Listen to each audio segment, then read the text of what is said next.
गेहुआ के बाली पाके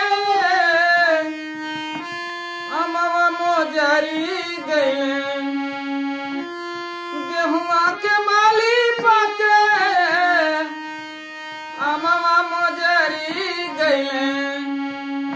खेतवा में लहरेला रहरिया है पियवा भइले गुलरी के फूल। खेतवा में लहरेला रहरिया है पियवा भइले गुलरी के फूल। गेहुआ के बाली पाके अमवा मोजरी गइले। गेहुआ के बाली पाके अमवा मोजरी गइले।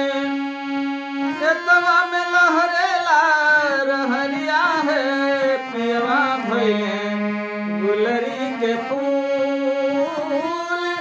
खेतवा में लहरेला रहरिया है पियवा भइले गुलरी के फूल गुलरी के फूल।